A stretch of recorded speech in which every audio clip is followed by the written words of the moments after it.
Hello friends, welcome to our channel sharp and maths. तो आज हम लोग देखेंगे 2024 जुलाई में जो नेट का एग्जाम हुआ है उसका रियल एनालिसिस पार्ट बी के क्वेश्चन। जितने भी पार्ट बी में रियल एनालिसिस से क्वेश्चन पूछेंगे सारे क्वेश्चंस का सॉल्यूशन देखेंगे। और मैं बता दूं कि 6 क्वेश्चन इस बार पूछा गया था रियल एनालिसिस से। तो 6 क्वेश्चन यानी 18 मार्क्स का क्वेश्चन पार्ट बी में सिर्फ रियल एनालिसिस से पूछा गया है। उसी तरह 6 क्वेश्चन या 5 क्वेश्चंस ऑलमोस्ट पार्ट सी में पूछा गया है। तो काफ़ी वेटेज रखता है रियल एनालिसिस आपका नेट का एग्जाम में। तो अगर आपका रियल एनालिसिस स्ट्रांग है, करना ही पड़ेगा अगर आप नेट क्वालिफाई करना चाहते हो। तो रियल एनालिसिस को आप स्ट्रांग करते हो तो काफ़ी एडवांटेज है। लाइक रियल एनालिसिस से 6 क्वेश्चन कर लेते हो, लीनियर हो गया, कॉम्प्लेक्स हो गया। मैं हमेशा बोलता हूँ ओडीपीडी हो गया, फिर अगर टोपोलॉजी से एक आध क्वेश्चन कर ले रहे हो, नंबर थ्योरी से एक आध क्वेश्चन, तो ये एडवांटेज हो जाती है। सो देखोगे काफी सिंपल क्वेश्चन पार्ट बी में आया है, आप देख सकते हो क्वेश्चन। तो सारे क्वेश्चंस का विद प्रॉपर एक्सप्लेनेशन मैं यहाँ पे सॉल्यूशन करता हूँ, तो आप लोग ध्यान दीजिएगा। तो फर्स्ट क्वेश्चन बोला गया है कि let C be the collection of all sets. C क्या है? कलेक्शन ऑफ सेट्स है such that power set of S is countably infinite. C वो उस टाइप के सेट का कलेक्शन है जिसके पावर सेट जो हो जाएगा, जिसका क्या हो जाएगा, काउंटेबली इनफाइनाइट हो जाएगा। ठीक है, मान लिया इस तरह से कोई एक एक सेट है वन, दूसरा वन टू टाइप का सेट का कलेक्शन है। इस टाइप का सेट का कलेक्शन लेना है सी में, जिसका पावर सेट करें। जैसे एक सेट ये हो गया सी में, कलेक्शन ऑफ सेट है, एक सेट है, दूसरा सेट, तीसरा। तो इसका पावर, ऐसे सेट का कलेक्शन लेना है जिसका पावर सेट क्या हो, काउंटेबली इनफाइनाइट हो। तो ये सेट हम लोग नहीं ले सकते क्योंकि इसका पावर सेट क्या आएगा, 2 to the power 1, 2 आएगा, है ना। सो आगे पहले पढ़ते हैं पूरा। Which of the following statements is true. कौन सा स्टेटमेंट ट्रू है, पार्ट बी का क्वेश्चन है ना। सो फर्स्ट ऑप्शन बोल रहा है there exist non empty finite set in C. ठीक है। सेकेंड ऑप्शन बोल रहा है there exist countably infinite set in C, there exist uncountable set in C, C is empty. So ऐसे क्वेश्चंस एकदम बेसिक है, ऐसा पूछा भी जा चुका है। जस्ट क्वेश्चन को थोड़ा सा मोल्ड कर दिया है। सी में वो सारे सेट का कलेक्शन लेना है जिसका पावर सेट क्या हो, काउंटेबली इनफाइनाइट। अब आपको ये सोचना होगा कौन सा सेट होता है जिसका पावर सेट इनफाइनाइट होता है। तो वी नो पावर सेट किसी भी सेट का क्या हो सकता है, या तो फाइनाइट होगा, फाइनाइट कार्डिनलिटी वाली सेट आएगी पावर सेट, या तो इनफाइनाइट। क्यों? क्योंकि सेट की पॉसिबिलिटी क्या है, या तो एक सेट लेंगे जिसमें कितना हो, फाइनाइट एलिमेंट हो, फाइनाइट हो। अब फाइनाइट एलिमेंट वाले पावर सेट करेंगे, उसका कार्डिनलिटी क्या आएगा, फाइनाइट आएगा। दूसरा सेट ले सकते हैं इनफाइनाइट, काउंटेबली इनफाइनाइट लो, अनकाउंटेबली इनफाइनाइट लो। दूसरा सेट मान लेते हैं काउंटेबली इनफाइनाइट, काउंटेबल इनफाइनाइट। यही दो पॉसिबिलिटी है। कोई सेट किस टाइप का हो सकता है, या तो फाइनाइट टाइप का सेट हो सकता है जिसमें फाइनाइट नंबर ऑफ एलिमेंट हो, या फिर दूसरा सेट होगा जिसमें इनफाइनाइट नंबर ऑफ एलिमेंट हो। मैं यहाँ पे ये नहीं बोल रहा हूँ कि इनफाइनाइट काउंटेबली या अनकाउंटेबली, कोई भी काउंटेबली इनफाइनाइट हो या अनकाउंटेबली इनफाइनाइट कंटेनर वाला सेट हो, उसकी पावर सेट क्या आएगी, 2 to the power n ना, एल एफ नॉट, सी आ जाएगी, अनकाउंटेबल आ जाएगा। तो कोई भी ऐसा सेट नहीं मिलता है जिसका पावर सेट में काउंटेबली इनफाइनाइट एलिमेंट हो, है ना। या तो पावर सेट में कोई भी सेट लेंगे, कोई भी टाइप का सेट ले रहे हैं, रियल नंबर का सबसेट या फिर कोई भी, उसका पावर सेट क्या होता है, इनफाइनाइट होता है, या होता है, क्या होता है, अनकाउंटेबल होता है। दो ही होता है, अनकाउंटेबल। ठीक है। सो सी में ऐसा सेट का कलेक्शन मिलेगा जिसका पावर सेट इनफाइनाइट हो, नहीं होगा ना। तो विच ऑफ द क्या होगा, तो सी कैसा सेट फिर होगा, सी ऐसा सेट ही नहीं, सेट का कलेक्शन ही नहीं मिल सकता जिसका पावर सेट काउंटेबली इनफाइनाइट हो। ये क्लियर हो गया ना आपको। जैसे मैं और बेसिक में जाऊं तो कोई भी सेट है, मान लिया एस, उसमें 1 2 3 है, तो इसके पावर सेट क्या होंगे, 2 to the power 3, 8 एलिमेंट आएगा। क्या क्या आएगा आपको भी पता होगा, सब जितने सारे टाइप का सबसेट इस सेट के हेल्प से बन सकता है वो पावर सेट होता है।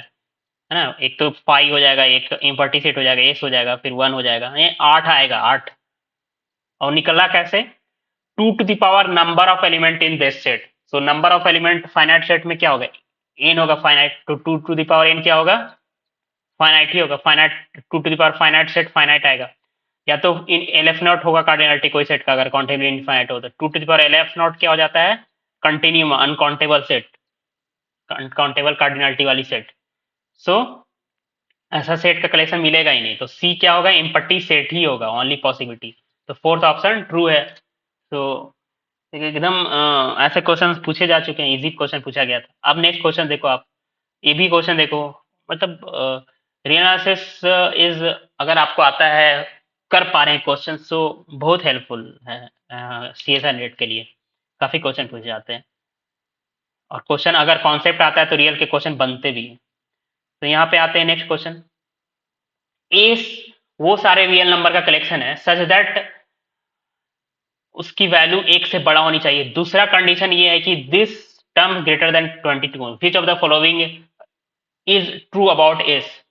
तो एस के बारे में क्या ट्रू होगा? मतलब एस में जो सेट आएगा वो कुछ आएगा जो कि दोनों को सेटिस्फाई करे। वो सेट क्या होगा? इम्पटी सेट होगा, या फिर there is a bijection between S and N. S and N bijection का मतलब क्या हो गया कि एन की कार्डिनलिटी जितनी होती है उतना एस की कार्डिनलिटी होगी, यानी काउंटेबली इनफाइनाइट सेट एस भी आएगा। There is a bijection between S and N. Bijection कब पॉसिबल हो सकता है? 1 1 1 2 मैपिंग कब हो सकता है?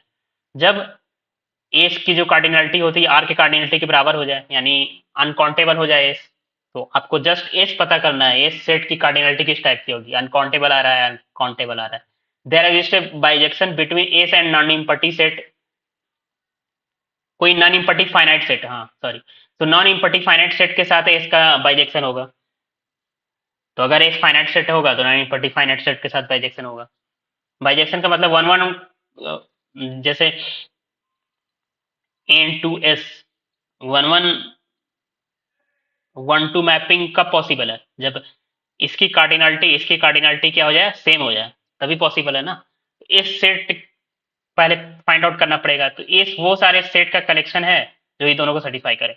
एक तो ये सेट पता है कि इस टाइप का है, मान लिया 1 है, तो एस में इस टाइप का तो होगा, लेकिन एग्जैक्ट इस टाइप का होगा ये गारंटी नहीं है ना, क्योंकि वो एस आर का एलिमेंट होना चाहिए जो कि इसको भी सेटिस्फाई करना है। सेकंड कंडीशन, एक तो यहां से हो गया कि ये होगा, दूसरा ये सेटिस्फाई करे, वो एक्स निकालते हैं, x belongs to R such that 1 minus x to the power 4 by 1 minus x cube greater than 22।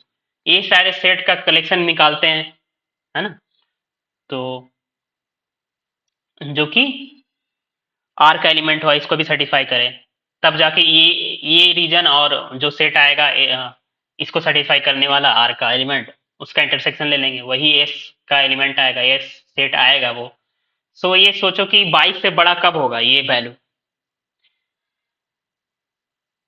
अगर आप ऐसा सोच रहे हो कि मान लिया हम 1 लेते हैं तो नहीं होगा, 2 लेते हैं तो भी नहीं होगा, 3 नहीं लेते हैं तो नहीं भी होगा, तो कुछ तो ऐसा वैल्यू आएगा ना, क्योंकि आप जानते हो कि x to the power 4 greater than x cube for large value of x.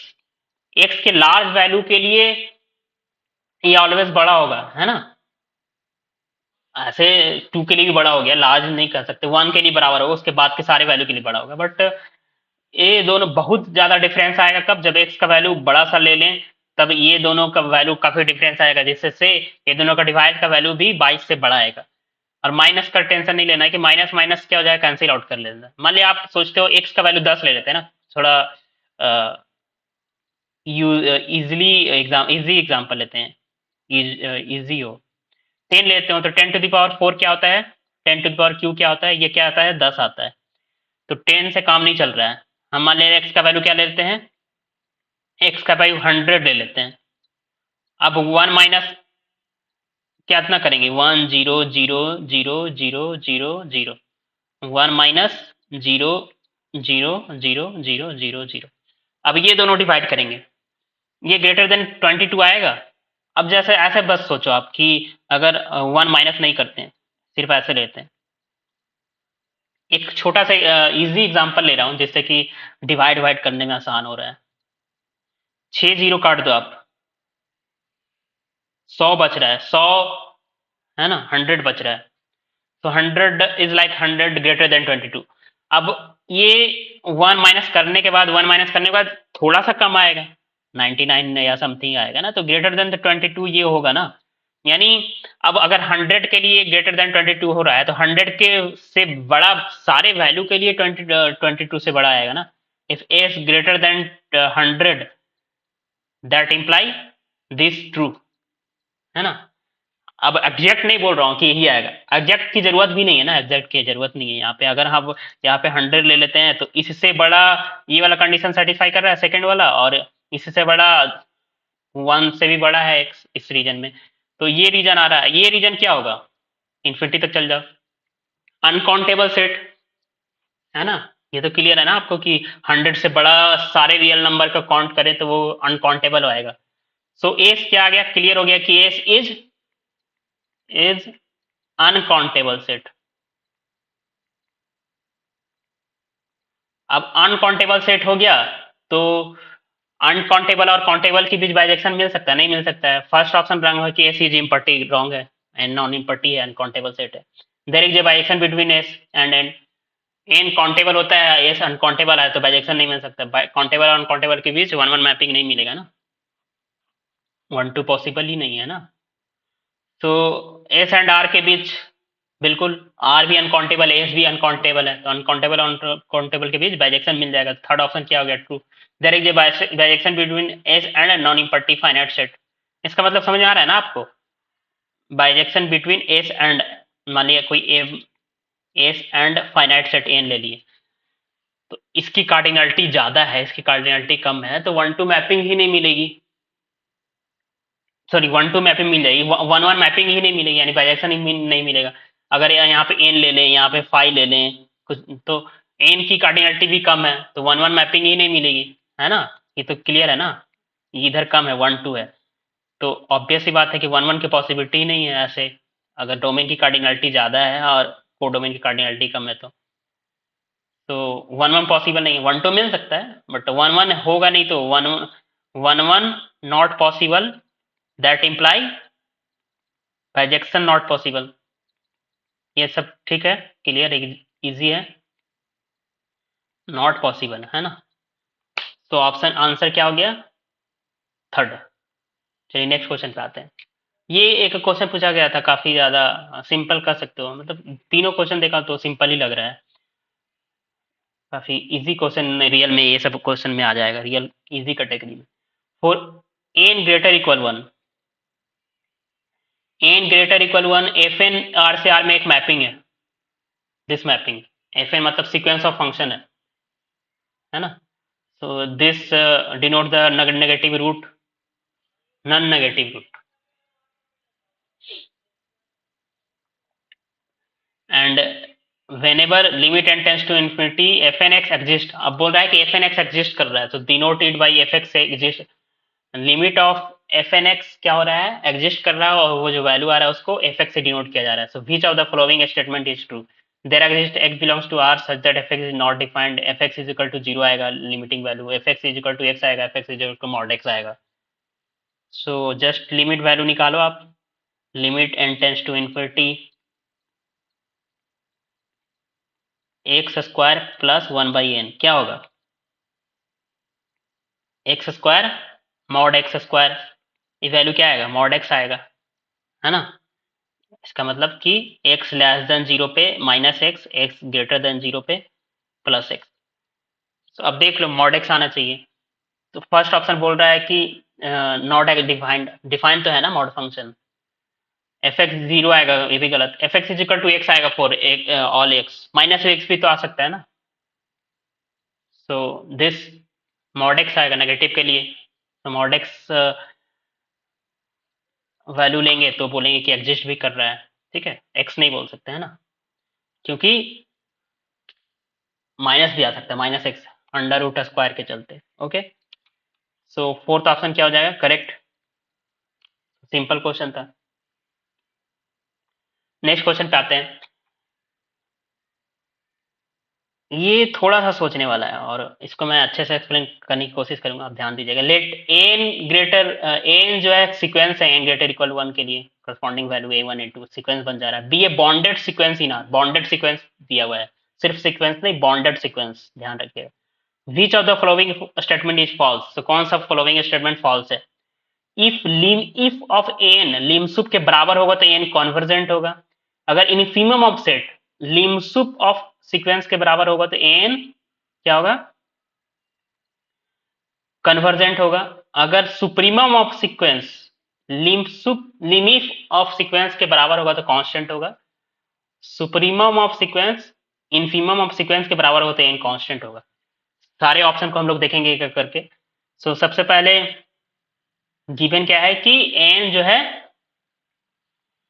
N greater equal 1 is bounded sequence, तो बॉन्डेड का यूज होगा यहाँ पे। बॉन्डेड गिवन है तो इसका कहीं ना कहीं अप्लाई करके ही हम लोग ऑप्शन चेक करना है, ठीक है।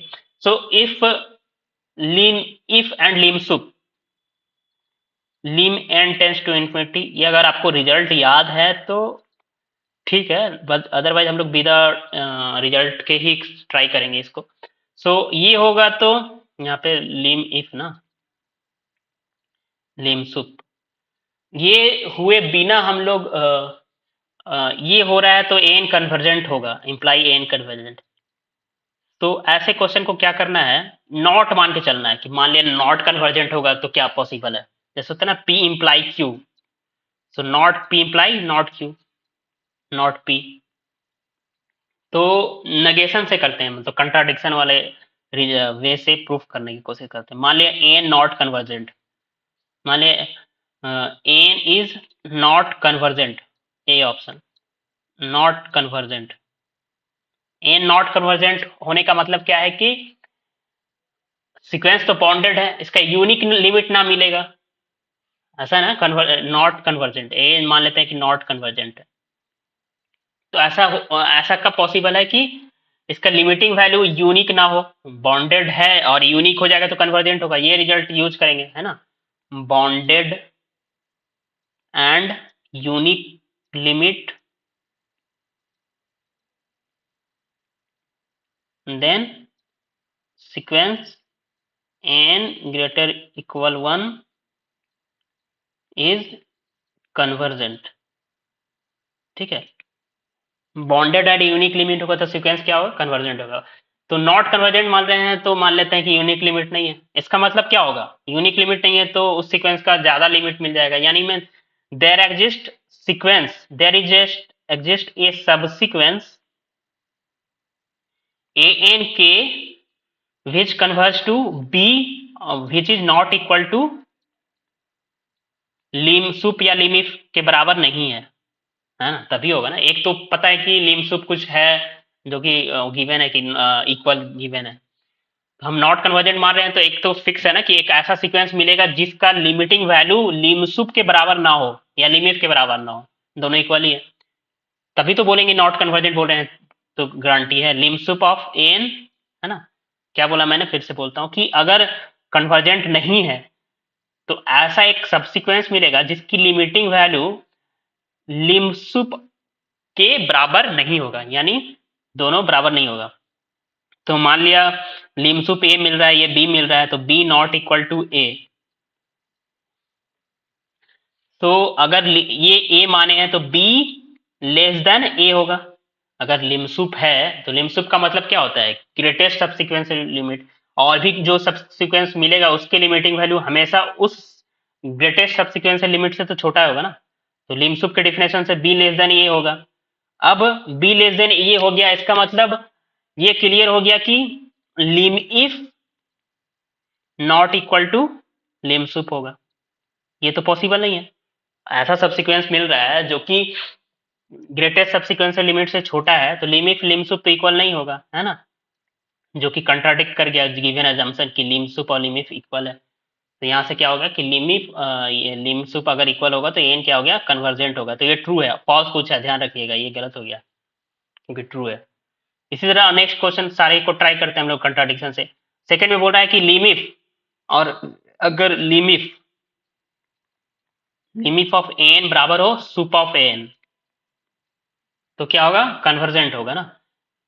एन क्या होगा, डेट इंप्लाई कन्वर्जेंट। तो इसको भी कन्वर्ट हम लोग कर लेते हैं कंट्राडिक्शन से, कन्वर्जेंट। इसको कैसे करें, मान लेते हैं कि अगर कन्वर्जेंट नहीं है तो एक ऐसा सब्सिक्वेंस ले लेते हैं जो कि लिमिटिंग वैल्यू इससे इक्वल ना हो।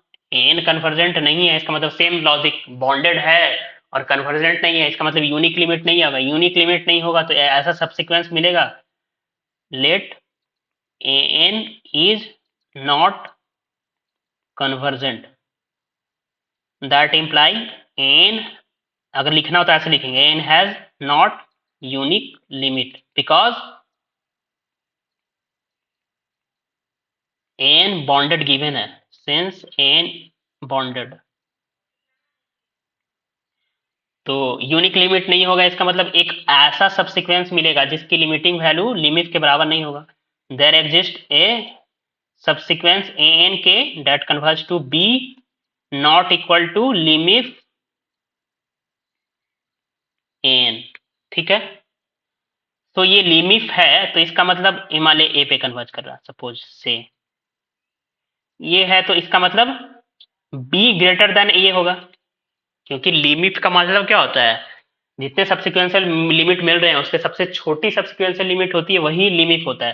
तो ये दूसरा सब्सिक्वेंस है तो इसकी लिमिटिंग वैल्यू तो लिमिट के बराबर तो नहीं होगा, उससे बड़ा ही होगा लिमिट के डिफरेंस से। तो बी ग्रेटर देन ए, अब बी ग्रेटर देन हो गया तो ये तो फिक्स हो गया कि सुप ए की इक्वल तो नहीं होगा, sup A N not equal to limit N equal to A, that imply contradiction. Given assumption, assumption क्या हो जाएगा, रॉन्ग हो जाएगा, ठीक है, एजम्पशन रॉन्ग। तो ये आप देख लीजिएगा, मैं लिख नहीं रहा हूं। तो यहां से फिर कंट्राडिक्ट कर गया तो एन क्या हो गया, कन्वर्जेंट हो गया, तो ये भी ट्रू हो गया है ना, ठीक है। तो नेक्स्ट आते हैं हम लोग, नेक्स्ट थर्ड ऑप्शन पे आते हैं, उसके बाद फोर्थ, फोर्थ ऑप्शन पे आते हैं, ठीक है। सेम वे से अगर इसमें बोल रहा है कि सुप ऑफ सुप और एन अगर बराबर हो तो एन कांस्टेंट होगा, है ना। इसको इधर करते हैं ना, अच्छा बैक साइड में, sup sup N if N बराबर होगा that imply N is constant, ये गिवन है। ट्रू है कि रॉन्ग, फॉल्स है, मान लिया हम बोलते हैं N is not constant, let, इसको भी कंट्राडिक्शन से नॉट कांस्टेंट, मान लिया नॉट कांस्टेंट। आप सोचने के लिए सोच सकते हैं बट आपको लिखना होगा तो लिखने के लिए लॉजिक चाहिए ना, सोचने के लिए आप बता दीजिएगा कि हाँ कांस्टेंट होगा, दिमाग में आ जा रहा है। बट इसको मैथमेटिकली कैसे करेंगे, कैसे फाइंड आउट करेंगे कि ये कांस्टेंट होगा या नहीं होगा। मान लिया एन इज नॉट कांस्टेंट, तो एन नॉट कांस्टेंट इसका मतलब there exist n belongs to n such that k लिख लेते हैं, there exist k belongs to n such that a k not equal to n for k not equal to n, ऐसा ही होगा। Not constant का मतलब क्या हो गया, एक ऐसा सीक्वेंस का टर्म मिलेगा जो कि अदर टर्म से इक्वल नहीं होगा, इसका मतलब ये हो गया ना, ऐसा एक सीक्वेंस का टर्म मिलेगा जो कि सीक्वेंस के अदर टर्म से इक्वल नहीं होगा, ठीक है।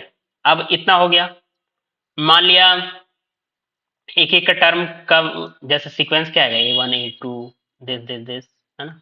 मान ले एक एक का टर्म जो है सीक्वेंस के टर्म के करस्पॉन्डिंग सीक्वेंस का टर्म का वैल्यू क्या है, बी है, इसकी वैल्यू क्या होगी, कुछ होगी, और कुछ होगा different, not equal to N for के नॉट इक्वल टू एन। अब इससे सोचो कि मान लिया ये सबसे छोटा वैल्यू है, इफ है सीक्वेंस का, तो इधर का जो वैल्यू आएगा क्या आएगा, इससे बड़ा आएगा, तो ये कंट्राडिक्ट कर जाएगी सुप ऑफ एन बराबर इंफ ऑफ एन। मतलब आप नॉन कांस्टेंट लेते हो तो ये कंट्राडिक्ट कर जाएगा कि सुप्रीमा और इंफीमम बराबर होगा। अब इससे ये मान ली इक्वल हो गया, तो दूसरा लो, तीसरा लो, है ना। नॉट कांस्टेंट लेके तो एक तो डिफरेंट लेना ही पड़ेगा ना।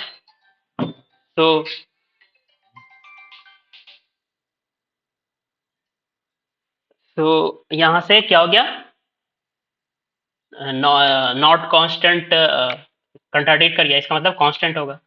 तो थर्ड ये ऑप्शन क्या हो गया, फोर्थ ऑप्शन रॉन्ग। अब थर्ड ऑप्शन पे आते हैं कि अगर सुप्रीमम और इन्फीमम लिमिट बराबर होगा तो एन कांस्टेंट होगा। तो मान लिया हम एक सीक्वेंस ले लेते हैं ऐसे, क्या है क्वेश्चन कि अगर supremum of sequence infimum of limit के बराबर हो तो एन क्या होगा, कांस्टेंट होगा। ऐसा जरूरी है। मान लिया नॉन कांस्टेंट सीक्वेंस लेते हैं, 1 2 2 2 2, सारे टर्म 2 है, उसके बाद नॉन कांस्टेंट है। इसका कैसा सीक्वेंस है, कन्वर्जेंट सीक्वेंस है, कन्वर्जेंस 2 पे कन्वर्ज करेगा, ये तो गारंटी है। कन्वर्ज करेगा तो लिमिफ भी 2 आएगा और लिमसुप भी 2 आएगा। तो क्या था कि अगर सुप्रीमम और लिमिफ, तो सुप्रीमम भी लिमिफ भी 2 आ रहा है और सुप्रीमम भी इस सीक्वेंस का 2 आ रहा है, बट ये नॉन कांस्टेंट हो, तो ये ऑप्शन क्या हो गया, फॉल्स हो गया। तो थर्ड ऑप्शन क्या होगा, फॉल्स होगा। ठीक है, नेक्स्ट क्वेश्चन पे आते हैं। तो एक क्वेश्चन था कि ए बी सेट वो सारे रेशनल नंबर का कलेक्शन है ए जो इसको सेटिस्फाई करे as a subset of R, so which of the following, तो सुप्रीमम ऑफ ए निकालना है। तो जस्ट ए सेट को निकाल लो आप। ए सेट क्या है, x belongs to q such that 0 greater than √2 minus 1 x less than √2 plus 1, that imply 0 greater than x less than √2 plus 1 by √2 minus 1। अब इसको वैल्यू रेशनलाइज करके निकाल लेते हैं, क्या आएगा, दैट इम्प्लाई 0 से x लेस देन 2 3 प्लस 2 √2 है ना, 3 प्लस 2 √2 अपॉन 1। सो ये आ रहा है वो x belongs to q such that इसको सेटिस्फाई करे। तो सुप ऑफ a क्या होगा, तो सुप ऑफ a, सुप्रीमम का मतलब क्या होता है, वो वैल्यू जिससे उस सेट के सारा वैल्यू छोटा हो, और supremum can be outside of the set, outside of the set हो सकता है, सुप्रीमम हो सकता है कि लिमिट पॉइंट हो सेट का, सुप आर का पॉइंट सुप्रीमम सेट का हो सकता है। तो सुप्रीमम क्या आएगा, sup of A is equal to 3 plus 2 √2 होगा ना। सुप्रीमम का मतलब ये होता है ना, आप थोड़ा सा भी माइनस कीजिएगा, मान लिया आप थोड़ा सा भी 3 √2 माइनस एप्सिलॉन करते हैं तो ये छोटा हो जाना चाहिए, N where N belongs to N, एक ऐसा एलिमेंट मिल जाएगा जिस जो वैल्यू थोड़ा सा भी माइनस करेंगे सुप्रीमम से उससे बड़ा हो जाएगा, तब सुप्रीमम होता है। तो ये ट्रू है ही, इससे थोड़ा सा भी माइनस करेंगे तो बहुत सा इस बीच में ऐसा एलिमेंट मिल जाएगा, रेशनल एलिमेंट जो कि इससे बड़ा होगा, तो सुप्रीमम क्या होगा, यही होगा, है ना। बीच में अब जैसे ऐसे लिख लो, मान लिया अब यहाँ पे मैं लिखता हूँ 3 प्लस 2 √2, यहाँ पे 3 प्लस 2 √2 माइनस एप्सिलॉन, इसके बीच में बहुत सारे रेशनल आते हैं, ध्यान में रखिएगा। दो जैसे डिस्टिंक्ट पॉइंट लेंगे उसके uncountable number, infinite number of rational point आ जाएंगे इस हिसाब से। ठीक है, तो नेक्स्ट लास्ट क्वेश्चन काफी इजी क्वेश्चन आया था CSR नेट में, भी पार्ट बी का है। तो ये क्लियर हो गया, आंसर क्या आएगा इसका, सेकंड ऑप्शन, सेकंड आंसर आएगा, suprema of A 3 plus 2 √, e to the power x plus what is the cardinality of set of real solution of e to the power x plus x is equal to 1। इसके solution की cardinality क्या आएगी, इसकी solution क्या आएगी? तो इसका solution बहुत वे से कर सकते हैं। अब इसको ऐसे ले लो, e to the power x is equal to 1 minus X. e to the power x का ग्राफ ऐसे है, 1 माइनस एक्स का ग्राफ ऐसे है ना, 1 पे 0 हो जाएगा, 0 पे 1 हो जाएगा, है ना। ये है, ये दोनों इंटरसेक्ट कितने पॉइंट पे कर रहा है, एक पॉइंट पे, तो सॉल्यूशन कितनी आएगी, एक ही आएगी। और अगर दूसरे वे से सोचते हो, कैलकुलस लगाते हो, तो F X is equal to, इसको मान लो e to the power x plus x minus 1। F dash X करोगे तो क्या आएगा, e to the power x plus 1, जो कि ग्रेटर देन 0 है, पॉजिटिव है। इसका मतलब एफ जो है strictly strictly increasing and f is continuous, continuous है, स्ट्रिक्टली इंक्रीजिंग है। और क्या हो रहा है, f0 is equal to 0, that imply 0 is only real solution. तो एक सेट है जिसमें 0 ओनली एलिमेंट है, तो कार्डिनलिटी ऑफ एस कितना होगा, 1 होगा, ओनली रियल सॉल्यूशन। क्लियर ये सब? सो यहां से हो गया 2 option correct, second option correct. Okay, so I think clear हुआ होगा। तो अगर आपको वीडियो अच्छा लगता हो या अच्छा लगा हो तो लाइक जरूर किया कीजिए, जिससे मुझे मोटिवेशन मिल सके, और ज़्यादा से ज़्यादा शेयर कर सकते हैं। Okay, thank you.